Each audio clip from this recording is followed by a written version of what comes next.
Total Sport North East. BBC Radio Newcastle. 0800 234 6565. Nick and Liam waiting to take your calls tonight. 0800 234 6565. Free to call that number. Always like to get you on. Mondays are busy with calls and messages. If you want to message us, 08000 321 333. Start your WhatsApp BBC. Text 81333. Again, beginning with the letters BBC. And we would love to share your views with everybody else on the show this evening. Marco Gabbiadini, former Sunderland striker. Good evening. Good evening. And John Anderson, ex-Newcastle fullback. Good evening to you as well. Evening, man. Was your trip back from Southampton any easier than your trip down there? Not really. No? I'm still traumatised by Friday evening. You are? Feel like I've been away for a month. Yes. Well, you're back. Would have been quick at the walk. You're back with 3 points in the bag. Yeah. That is the main thing. And, well, I guess the trip back for Plymouth fans wasn't as disappointing as it could have been, Marco.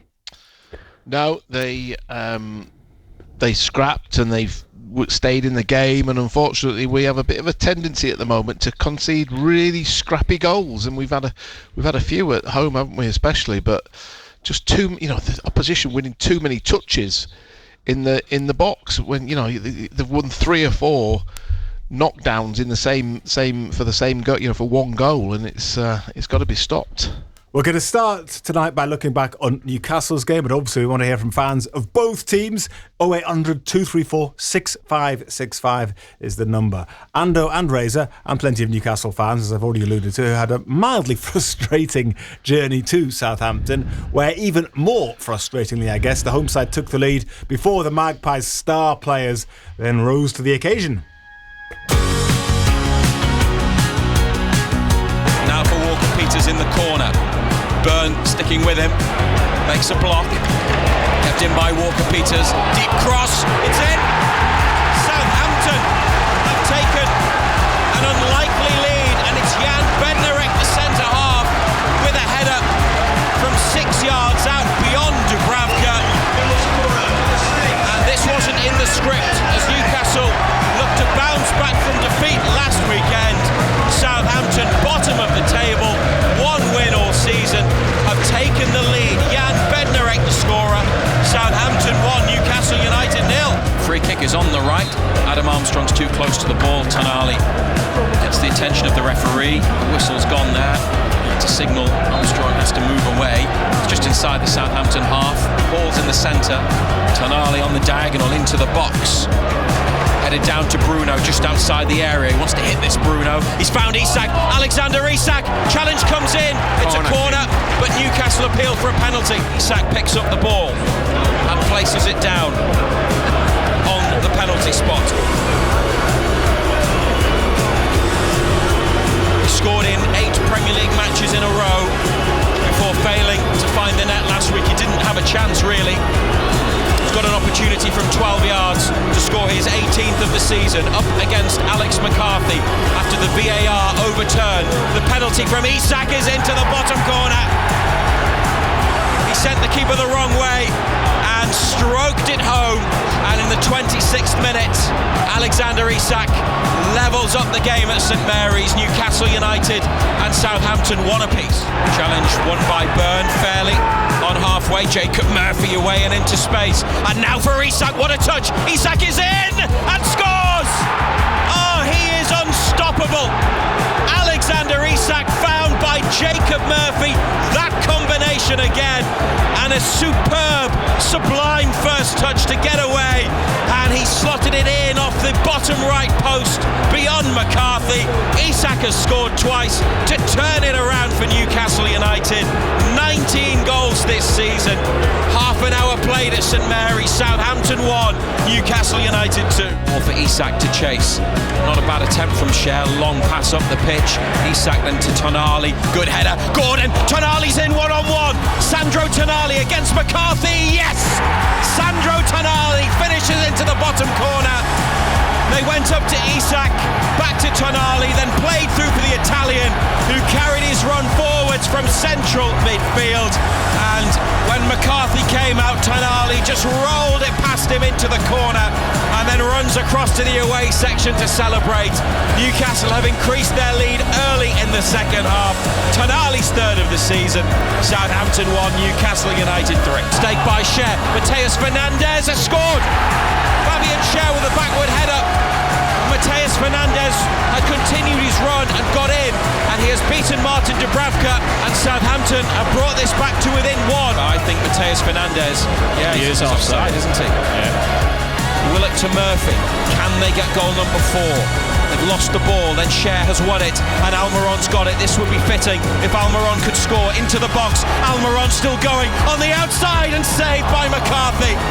That was almost his big moment.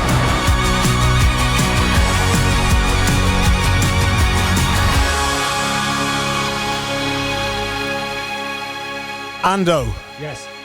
Did you always feel comfortable? Yes. Despite the fact they went behind? Yes. You weren't impressed with Southampton, were you? No. No.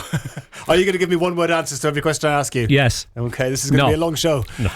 But yeah, I mean, you never felt like they were ever going to lose that game, draw that game even. No, it was as comfortable as we thought it would be. Southampton 6 points so far this season. You can see why. They went in front. Poor goal from our point of view. Big centre-back penalty spot. Stood all on his own. Nobody picking him up. Free header. Dubravka, no chance. But, I mean, it was so early in the game that you still didn't feel. Yeah. And we got the penalty, and then great ball by Murphy for the second goal. But it was touch. Isak's touch for the second goal and the finishes. What we've come to expect, really. Yeah, in that first half, he was brilliant. Yeah. They did the total opposite to what Brighton did the week before. They gave him so much space. Bentnarek was supposed to be man marking him, didn't get close to him at all. Let him drop off, get turned, and once he gets turned and starts running at you, you're in big trouble. And in that first half, he was brilliant. Southampton changed it at the start of the second half. They went from a 5 to a 4, and it got worse. Yeah. they were all over the place as a 4. I mean, the third goal summed it all up. You know, Tonali just runs. Nobody tracks him. I mean, 2 centre-backs parted like the Red Sea. I said during commentary, you wouldn't drive one double-decker bus through that middle of that back 4. You'd driven 2 or 3. They were that open. But look, we did what we had to do. It was good to bounce back from the week before. But I suppose Bournemouth showed how good a side they are. You know, everybody, thought we didn't play particularly well and individuals didn't play well. But I think Bournemouth, I said on here that how well Bournemouth had played, and I think they carried on that form. They carried that on with against Forest as well, didn't they? But yeah, look, as far as we're concerned, it was what everybody expected. Yeah, what everybody thought. I mean, it would if be. Southampton had been allowed that second goal, you still wouldn't have been too worried that they'd come back and level the match up. Not really. I said I don't know the rules anymore. Does that rule still stand if you play it back and you're in an offside position? You're not in an offside position. But I think now it's changed, isn't it? Or are they now saying that Sherd actually didn't head the ball back? I don't know. But even if you like, we'll talk about the Arsenal sending off. Well, you know what it is. I think War Flags should get a big banner of Michael Oliver and parade it on Saturday and say thank you very much, because that boy is going to miss next Wednesday. I think they'll appeal and they probably will have that rescinded. But it is what it is. But look, it was comfortable. Yes. It was comfortable. After the game, Eddie Howe was reasonably pleased with the performance. Yeah, I thought we were good. I thought first half especially, thought we were dynamic, played some really good football. The only disappointment is we didn't score more sort of in that first 60 minutes. Wasn't particularly happy with the last half an hour, but we did enough, and it was a massive response to last week's game. It was better. Still don't think it was our best physical effort. I thought it was good for 60 minutes, and then I thought we tired, but there's a bit of illness around this week. Bruno wasn't feeling his best, Alex wasn't feeling his best, and I think that can really have a sort of a negative effect. That's why I took them off, to try and get some fresh energy onto the pitch. So I think you take those things into account, it's a good effort from the rest of the players. So, yeah, sounds like far from ideal preparations if players are ill, etc. It's very scary, actually, if Isak was feeling under the weather. Yes, that's him. He's not 100%. It's a very scary thought, actually. I mean, he said it was a massive response after the defeat by Bournemouth. Would you agree with that? It was the response you expected, yeah. Look, let's be perfectly honest. I don't think anybody expected us to go down there and not win. Southampton have only won one game all season. Yeah. It was better, but as Eddie Howe has said, there's still a little bit to go. We weren't at our very, very best.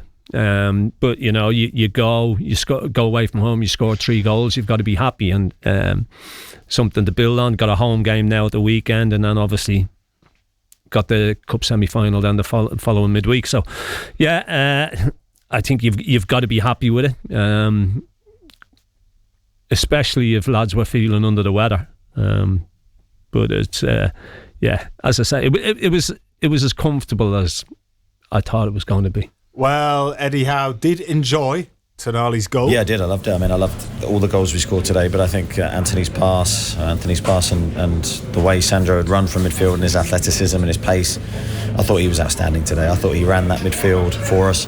He was very good off the ball in particular. I thought his dual winning ability, his covering of the ground to help with the transitions was right at the top draw.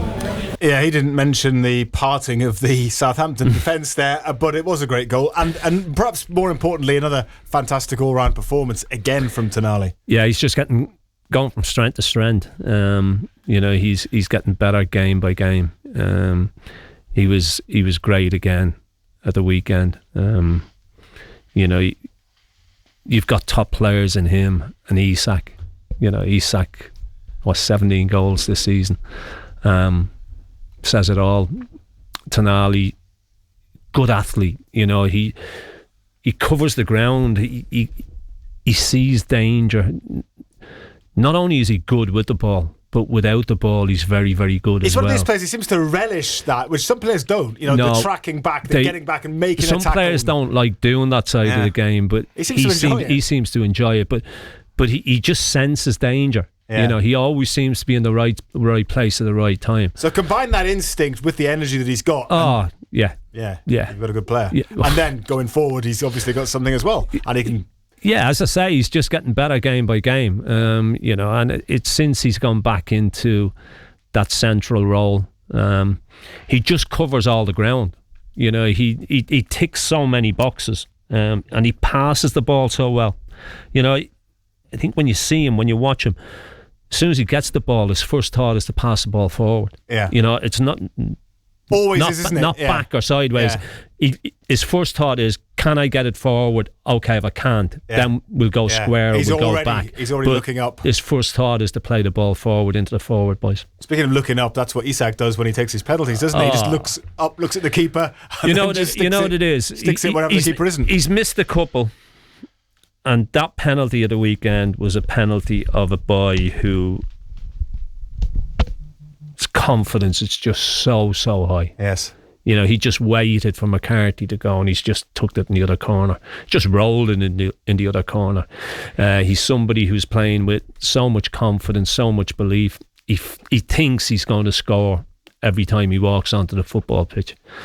And 9 times out of 10 he does. He's just... But it's not just his goals. I've said this many times. It's not just his goals. It's his all-round ability. He's just a quality footballer. Anyone else you'd pick out from the game? They were the two. They were the two outstanding ones. Everybody else did their bit. But if you're picking two players out, they were they would have won. It often is those two. Yeah, it is. You know, you talk about top quality players. They most definitely fall into that category. Yeah, they do.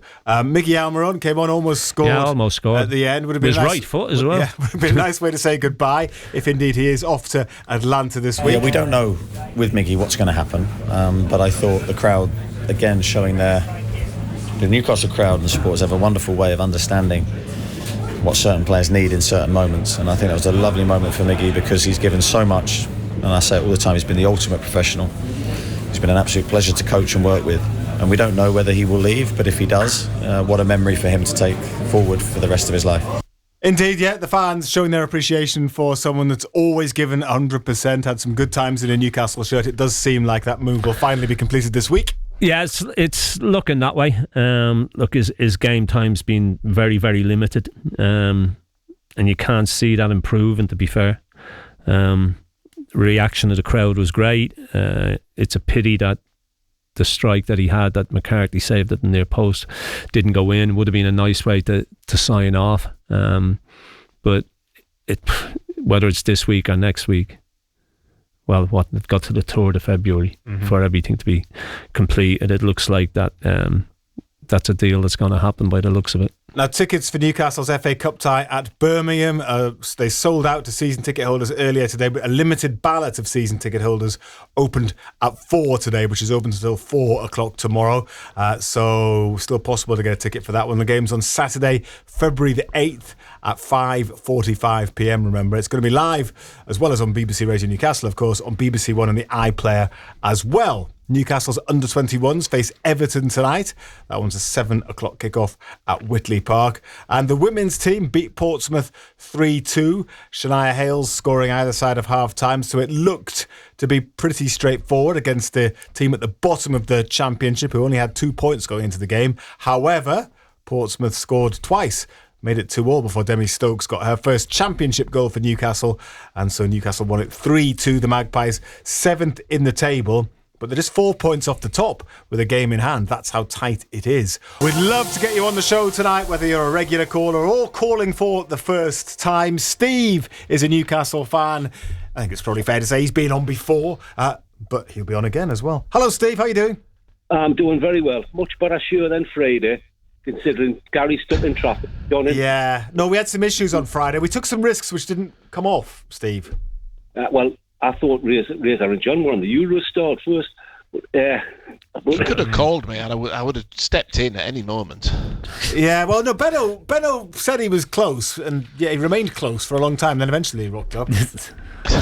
I wasn't close. No, you weren't. John, you could have had a much better reception if you'd give Razor a bunk up out of the roof of the train, you know. We should have done that, yeah. Oh, yeah. It'd been like a Bond film or a Jason Bourne film.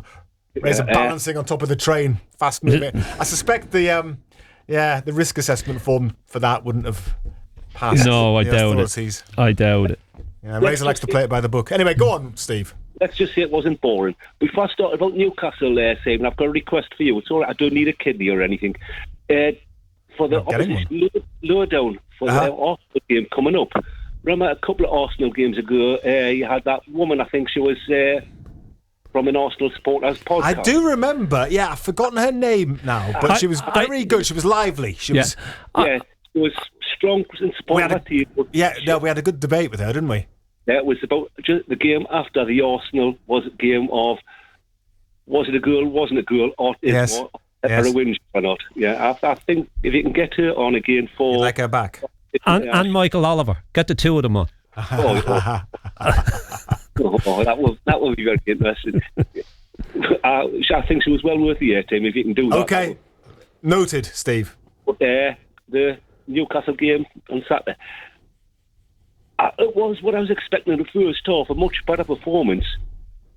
Even when they got a goal, I wasn't expecting it to stay that way. But when we got our third goal, I thought we slowed down a hell of a lot. If they'd gotten one more, lucky if their one got disallowed, if they'd gotten one more which was allowed, it would have been very, very interesting, I thought. No. Down a hell of a lot. We weren't pushing forward for a fourth. We usually claim the game if we do that when the other team is really poor in the work. mistakes sometimes happen. Like, look at the one that got disallowed. It was from a mistake from Shaw. So, no. Yeah, I get what you're saying, but even if that had been allowed, they just didn't have enough, Steve. You know, they are where they are for a reason. You know, they just lacked quality all over the pitch. Mind you, saying that the boy they had in midfield, Fernandes, I don't think he'll be there long. I think he'll be gone at the end of the season. He's a good player. But everywhere else, I mean, they've got defenders who basically don't want to defend. They go walkabout. They want to get on the ball. They want to go and play, but they don't want to do what they get paid to do, and that's defend. You know, so even when the first goal went in, it was never really a panic. You always thought, yeah, it's a long way to go in this game. Still an awful lot of football to be played. Prior to their first goal, we'd been the better side. You know, and then when we scored, you just thought, yeah, we'll go on and win this, and it was the case. It was very comfortable. It was very comfortable, to be quite honest. Yeah, but sometimes mistakes happen. I don't think, even when we get a good lead, I don't think we should slow the game down. We don't need to push forward full blast, but we don't need to slow the game down. We could have spread it around very happily in midfield and go and push a forward ball when it was on. But slowing it down like that, I thought was wrong. And Eddie said before, when we played his interview, he wasn't too happy with the last 30 minutes either. Yeah.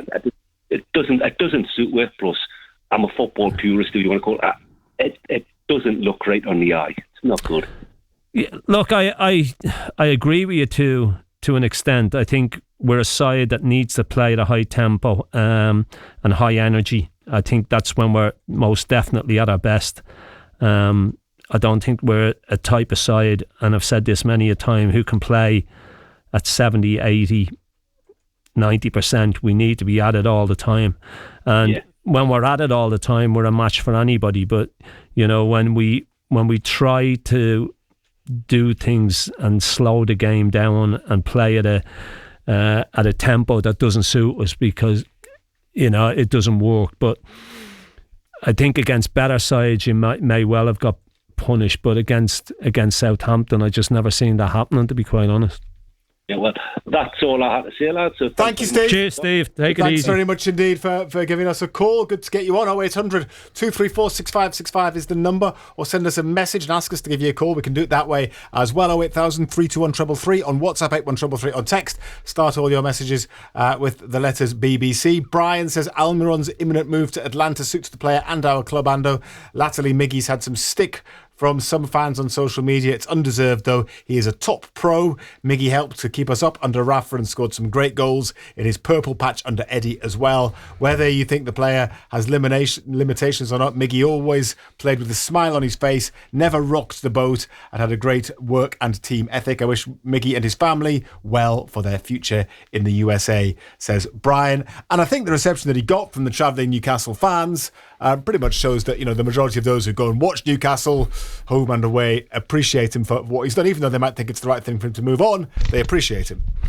Yeah, look, the thing with Almiron, you always know what you were going to get out of him. You know, his enthusiasm, his chasing, his work rate was always there. The one thing he would say at times, he lacked that bit of quality in the final third of the pitch. He had that little purple patch where he scored a few goals, but, you know, he played on that right side, kept wanting to check back onto his left foot, but look, he gave us all when he was here, and it was good to see the reception that he got at the weekend. Paul's in Morpeth. Evening, Paul, thanks for your message. Does Eddie Howe know that he has another striker on the bench? Asula needs game time in matches, but Eddie Howe keeps putting Gordon in the centre. Asula might as well go out on loan, says Paul. Interesting, isn't it? Yet again, he takes Isak off, and you think a game that was probably tailor-made for him to come on, you know, because the opposition weren't of the greatest quality, greatest strength, and you thought, give the boy 20 minutes, let him run in behind, let him show what he's got. But yet again, he's left them on the bench.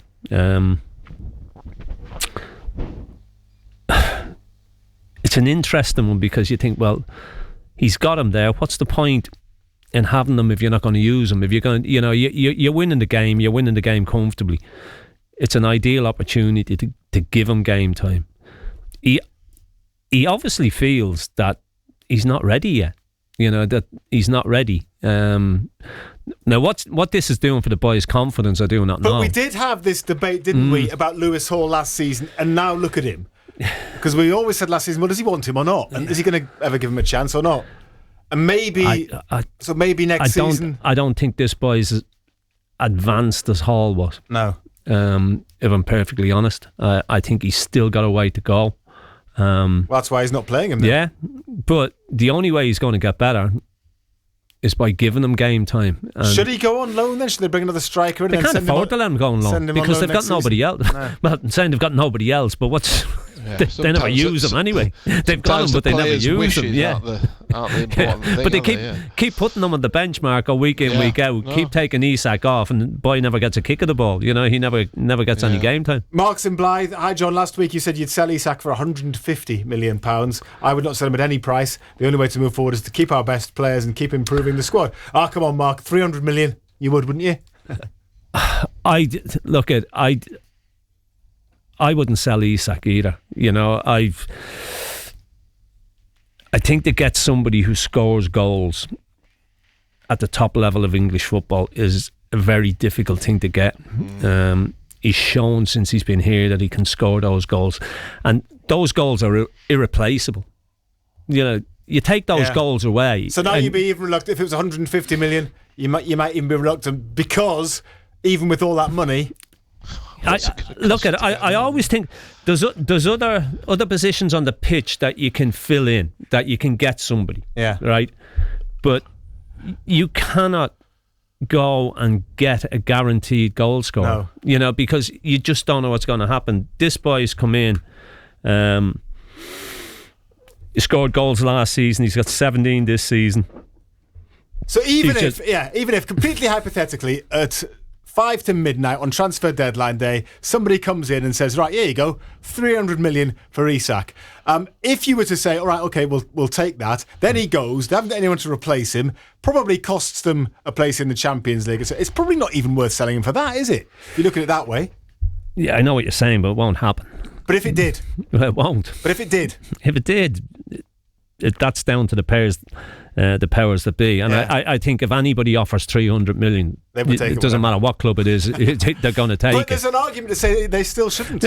Look, as I just said, I think goal scorers are irreplaceable. You cannot.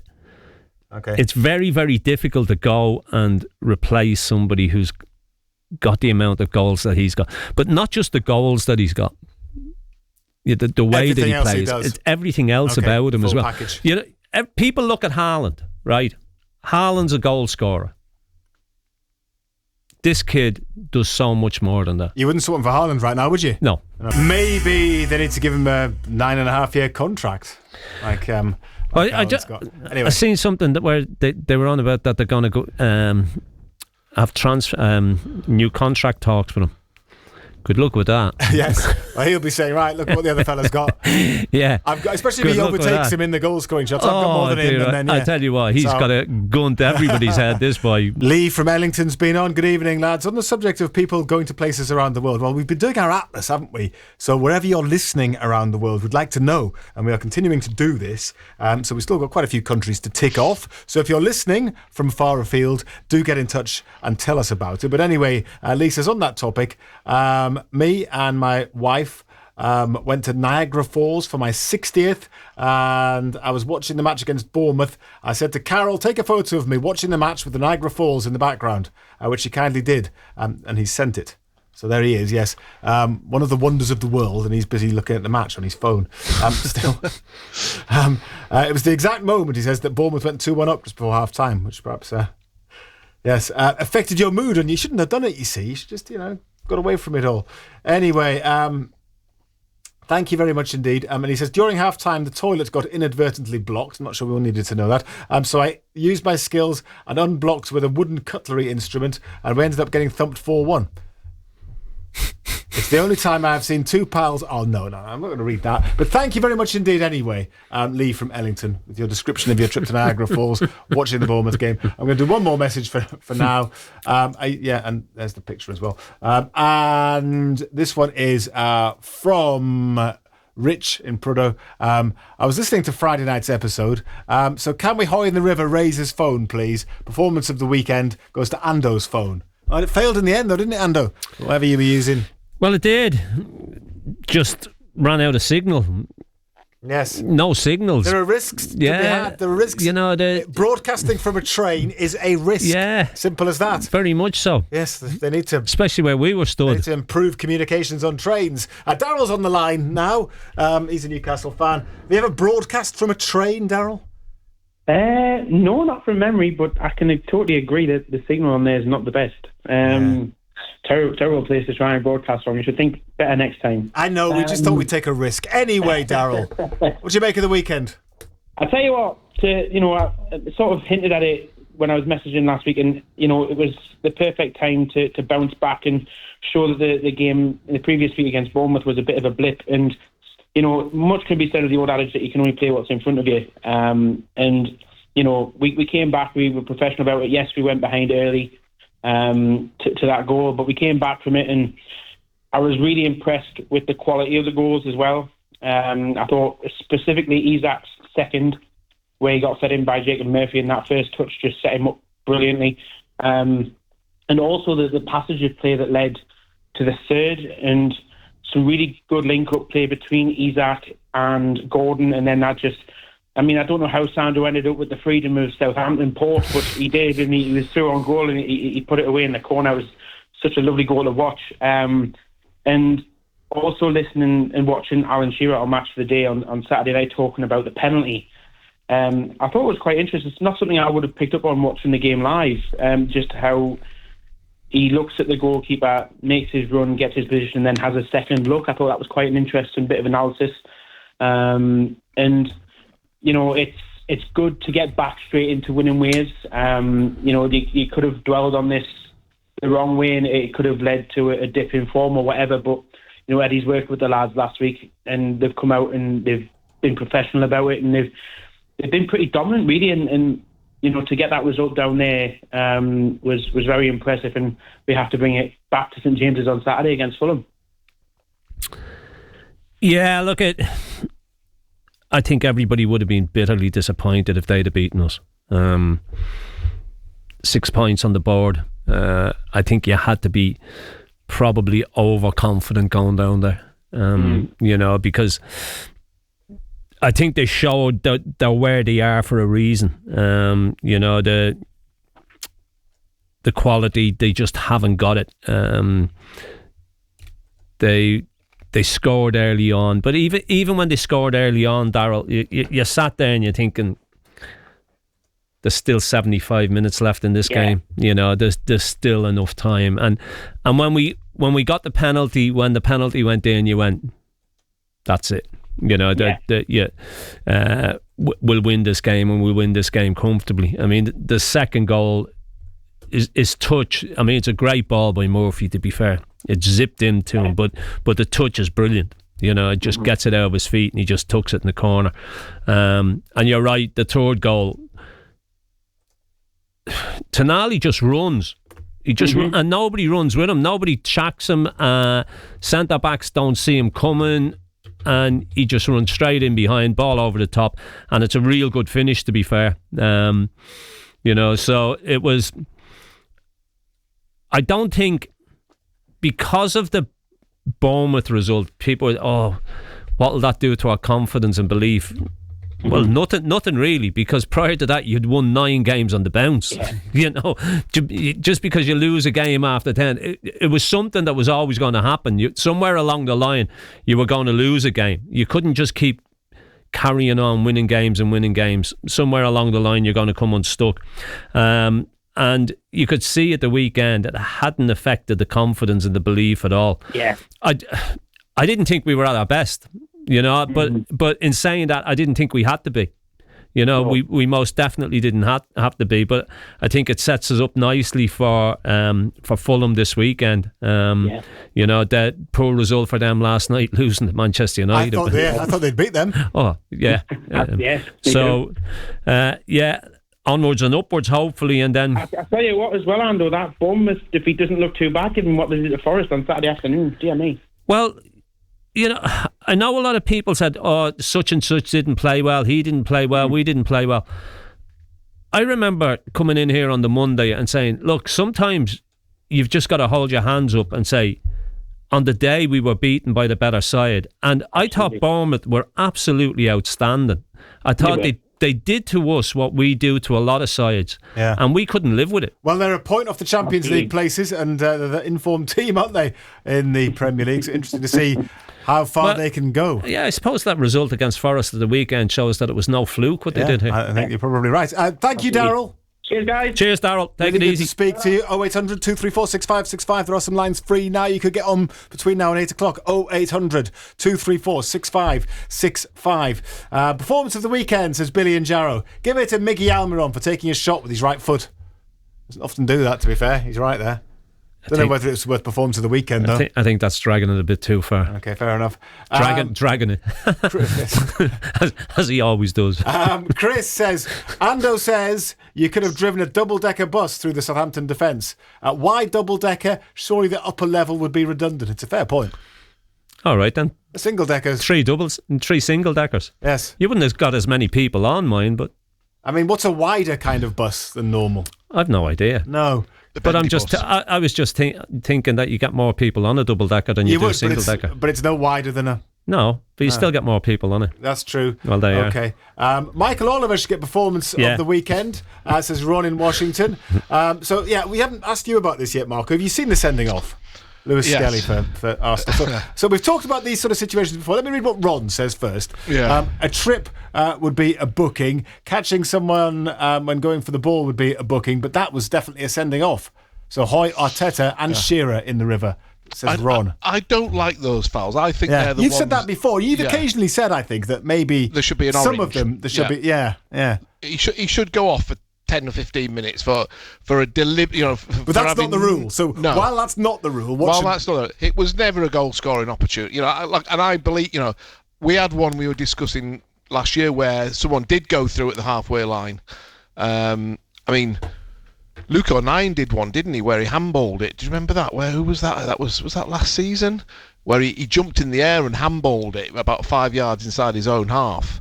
And I thought that was denying an opportunity. So, but yeah, there was too many. It would have been there was players around him. Yeah.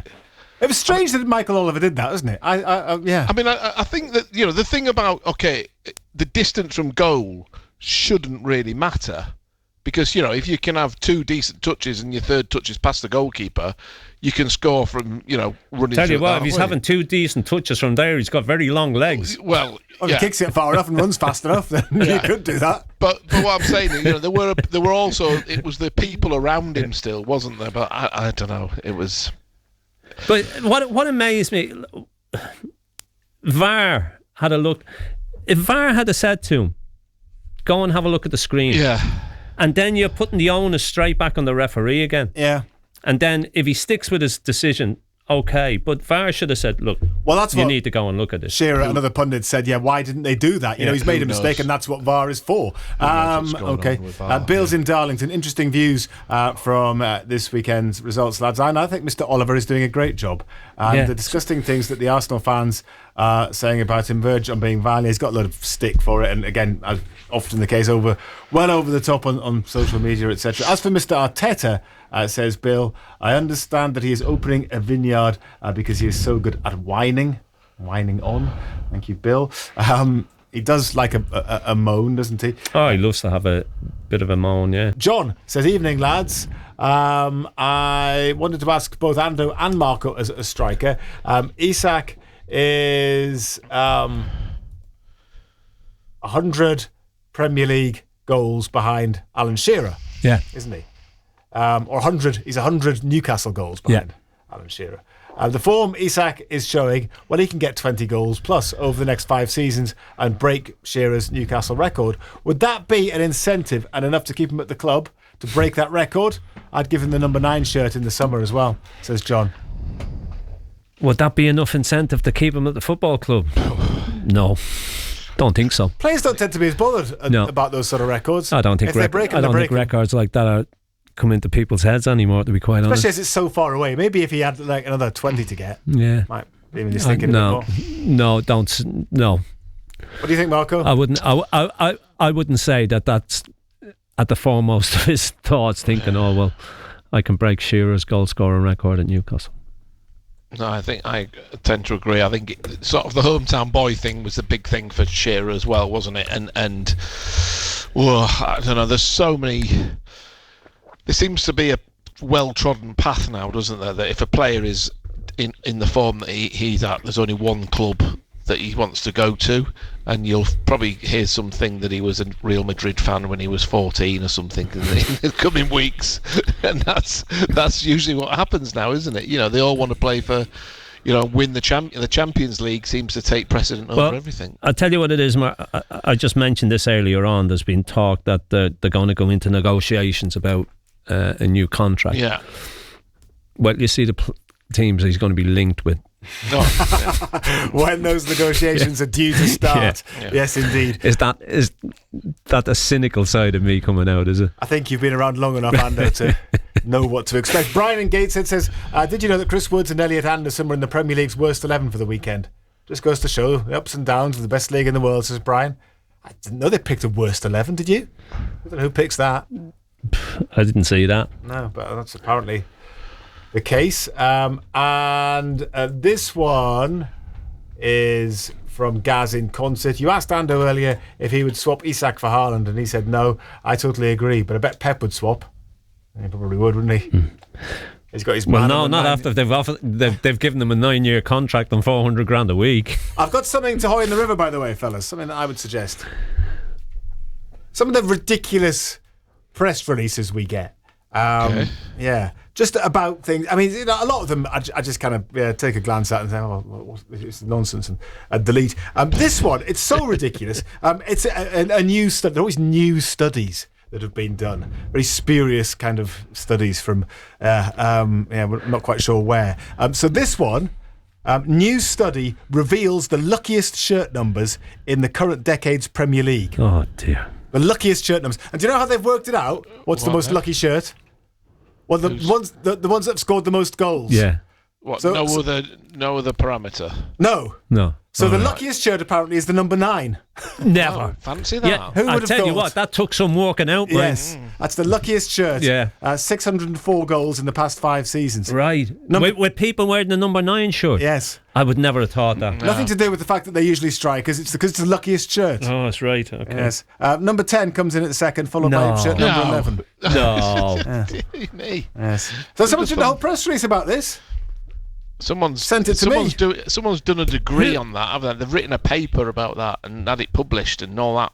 Carry on. Who did that? I can't even remember. I didn't write down who it was. Dear, oh dear. I decided, because they do it to get a bit of publicity for their company, whichever it is, and I can't remember who it was. Yeah. And even if I did, publicity, we're all laughing at I tell you, it took some work. I tell you, I wonder how long it took him to work that out. I mean, there are some that at least kind of have some basis to them that might trigger a little bit of interest. This one, I bet you sat down and he went, I wonder which number. Who do you think scored the most goals? Well, we're going to count them. So they looked at it and they actually counted them, and then they seemed to be, if not surprised, then feel it worthy of a press release to say number 9 got most. I hope they didn't start at the bottom and walk upwards. No. Or maybe start, the shirt numbers go up all the way to 100, don't they? There's a few 87s. I wonder if I guess they looked at all of them. Anyway, let's look at what else has been happening over the weekend. Gateshead drew 1-1 with Oldham in the National League. Did you see this? They came from behind at least to get that point, and so they're still up there in the National League, still challenging towards the top. South Shields lost 3-2 away at Scunthorpe in the National League North, and in the Northern Premier League Premier Division, we've already mentioned Blythe Spartans 2-1 win over Mickleover, much needed victory. Still got a lot to do, Spartans, but they'll feel better for that. And draws for Morpeth at Hyde and for Hebburn at Lancaster. Dunstan won on their their travels as they go for promotion from the East Division. 5-2 the score there. Consett won, Carlton Town won in the same division. Heaton Stannington, they lost again, unfortunately, at home to Cleethorpes Town. Ashington, though, won on their travels at Stocksbridge Park Steels. And in the Scottish Lowland League, Berwick Rangers got beat again, didn't they? 3-0 at Linlithgow Rose. I mean, I'm kind of looking down rather than up. I mean, the East of Scotland League is the one below the Lowland League. And I hope they've got enough to stay up, but starting to get a bit concerned now, to be honest with you. Got a new manager in charge, Kevin Haynes, so hopefully he can turn things round a little bit. But Berwick beaten again, alas. And the Newcastle Falcons, well, they lost in Bristol, 55-35. Very entertaining game, lots of tries in Rugby Union's Premiership. They were actually 3 tries down after just 18 minutes, but came back to make a bit of a fight of it. And there was a yellow card on 70 minutes, bit of a crucial point of the match. Here are the thoughts of Consultant Director of Rugby, Steve Diamond. Well, I think there's a couple of moments, weren't they? The first 15 minutes, they were 21-0 up. Then we effectively got off the bus and it was a close game up until the last 15 minutes where we got a yellow card. And against a side like Bristol, we're 1 down in defence. They prove what class they are. Well, I think the pleasing thing was we scored 5 tries. So we've not done that at all this year, so that was good. And we were combative, and we were in the scrap for a large part of the game. We just couldn't control certain elements. So I think we were 3 points behind, and we gave a couple of silly offsides away. First bonus point that they have won all season, the Newcastle Falcons, but they lost the match ultimately. And in the ice hockey, Whitley Warriors won in Sheffield on Saturday and lost at home 9-5 to the Solihull Barons. That was yesterday. That's you pretty much up to date. And on the line now is somebody, actually I'm glad we can speak to him because I've got some news for him. You might remember Jonathan, Newcastle fan, ahead of the first leg against Arsenal in the semi-final. He said if Newcastle won by 2 goals or more, he'd be doing the Great North Run this year. He did. Yes. Evening, Jonathan. Hello. What are you going to say? Well, I know you missed out in the ballot, didn't you? Yes, I did, yes. Yeah. Well, I'm working on it, and we're close. We're close to negotiating something here. Okay, that's all I'm saying.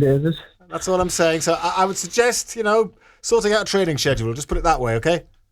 So I don't have to reschedule it until another year or that, no? No, you won't have to do that, hopefully, anyway. As I say, there's still negotiations ongoing at the very top levels, but we're getting there. Sounds good. As long as we negotiate away at the cup final, I'm happy with that. might be going a bit too soon, but yeah, we'll go for that. Yeah, another week to go, isn't it? So, I was thinking the weekend, what a really nice way to bounce back from last weekend, Nando, because we were absolutely battered by a really good team last weekend, and then they went on and absolutely hammered a team that are higher in the table than us 5-0. So, we had to get back to winning ways, and it didn't start well, but I was really just pleased with the way they played overall. And I think for 60 minutes they were really, really good.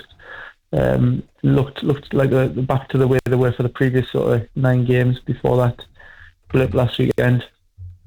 And what a player we've got on my hands with Isak. I mean, he just gets better and better. And that goal for the first touch, the ball from Murphy, which needs a mention, was outstanding, and the touch and the finish was sensational. Really good to see. Yeah, I mean, look, I know people don't want to hear this, but he's going to be talked about when you've got players of that quality, especially goal scorers. He's going to be talked about, and it's just something that we're going to have to get used to. He's a magnificent player. He's not just his goal scoring, but everything about him. He's got great feet, great touch, creates chances for other people. He's just he's been a revelation. He really has, and he's irreplaceable to this team at this moment in time because he's just scoring goals week in, week out.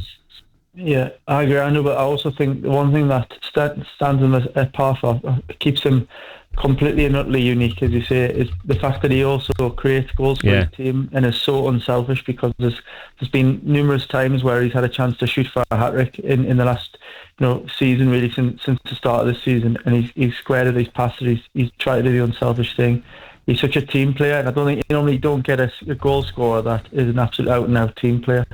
Like Shearer was one of the best goal scorers you'll ever see. There's no way he passes up a chance to get a hat-trick. No. He wants the hat-trick, and I love the way that he's so modest and humble. He seems as though he really is a genuinely decent guy, and wants his team to do well, not just about himself. And I think that is really, really unique in the game. Yeah. But who's going to pay the money for him? That would be the next thing. If you in terms of if anybody wanted him, how can they afford him? So they just need to try and tie him down to a really long deal and hope that he wants to stay and wants to kind of win things with us at some point. Yeah, I mean, funny enough, we were just talking earlier on about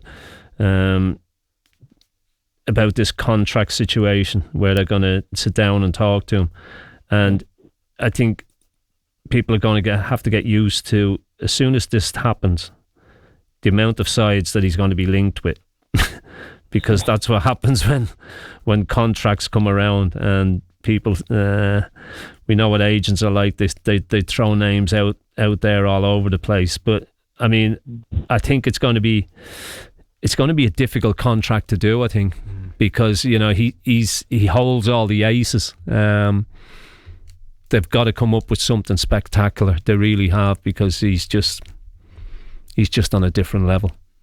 I don't know how you feel about that, Jonathan. No, I totally agree. I remember a couple of years ago, Bruno got a new deal, and everyone was sniffing around Bruno, saying he'll go. There's a 60-day window or something. Yeah. The season he'll go. The thing is with Isak, I think he is at top form. He's obviously scoring all the goals. He's enjoying himself by the looks of it, and he also seems as though he wants to do well in his career. He wants to be. He wants to be somebody who creates a legacy. I feel like that's the type of person he is. He could go on to be the next number 9, and if we did do well this season and we're qualified for the Champions League, and we're then built a squad capable of challenging for things next season and beyond, he might want to be the person that breaks that duck for the club and be part of the future, be part of the legacy, because he can be that good. But the problem is, football doesn't work like that, and when you not get emotional about it, because if somebody was to tomorrow say here's 150 million, we desperately need this guy, they would probably take the money, and they'd probably say we need it. So it's a really, really gilt-edged sword, and I don't want to see us lose him. So let's think, nostalgia might not kick in with, but let's hope it does on this occasion. Okay, Jonathan, Cheers, you Jonathan. very much Take it indeed. easy. We shall be in touch as well. Yeah, get that train, get those runners out. Indeed, yes. Get pounding the streets. I think that's probably the safest way forward. Certainly, Jonathan. Speaking of Isak, Mark says, what did you think of the spat between Mark McAdam from Sky Sports and Luke Edwards of The Telegraph? Have you seen this? Yeah, I have. Yeah, so basically, yes, Mark on the telly was talking about, he was reporting on the Southampton Newcastle game, and once Isak had scored, he started going on about how Arsenal would want him even more. And Luke pointed out, well, he's just scored for Newcastle in a game which has nothing to do with Arsenal. Why are you going on about Arsenal? Yeah. And they had a bit of an exchange, didn't they? I seen that, yeah. On that, yes. Yeah. He didn't like the fact that Luke had a go at him, did he? No, so I mean, he shouldn't have mentioned Arsenal in the first place. He's the one that brought Arsenal up, but it was an entertaining exchange. Yeah, there was no need to mention Arsenal. Kev's been on, Kevin Corbridge. He says Bruno's been caught in possession far too often now. Ando, is the weight of the captaincy too heavy? That one again.